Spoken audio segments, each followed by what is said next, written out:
ज्याच्यामुळे रघु नाव पडलं, रघुचं कुळ पडलं. भगवान श्रीराम म्हणतात माझं भजन करणाराचा उद्धार करेन, पण जो माझ्या नावाला रघु राजाचं नाव जोडून भजन करेन त्याला अनंत पटीनं पुण्य मिळेल. आणि म्हणून राम रायाच्या भजनात राघव राजा राम रघुपती राघव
पिढीत पुण्यश्लोक राजा दशरथ आणि 66व्या पिढीत राजाधिराज प्रभू रामचंद्र भगवान.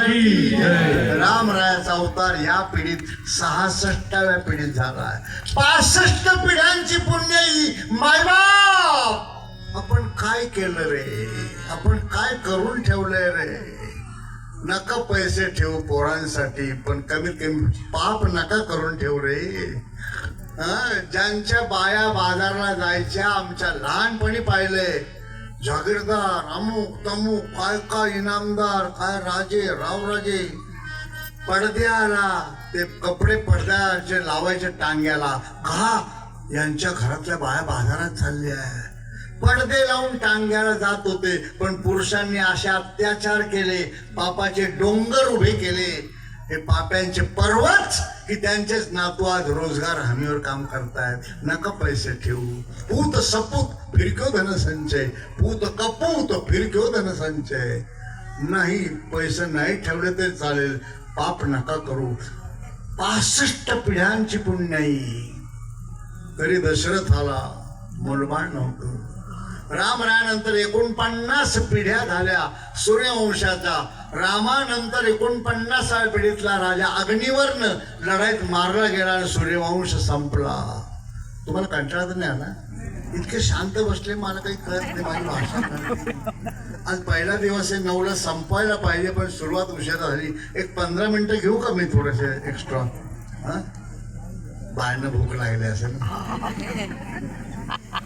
रामायणाचा जन्म करून आजच्या दिवस जाऊ दे. दात आले तसे खाते एका दिवशी, काय फरक पडतो? आहे ना महाप्रसाद आहे ना.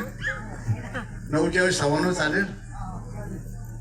मी उद्या गाडीत बसून द्याल मला एसटीत. नाही ना, मी ऐकलं एसटी लोक शिस्तप्रिय जातात. काय सांगत होतो, सगळं होतं. 65 पिढ्याची पुण्याई. पण राजाच्या 3 राण्या असूनही घरात पाळणा हलत नव्हता.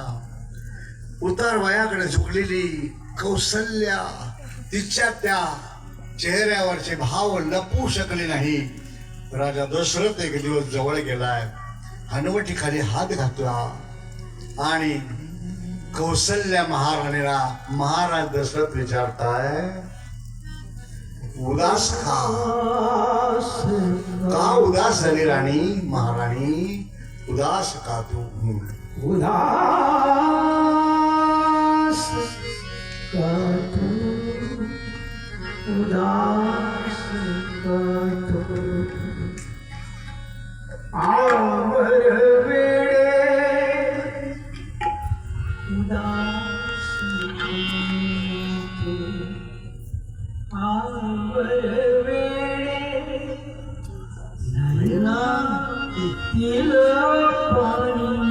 वा लाडके कौशल्य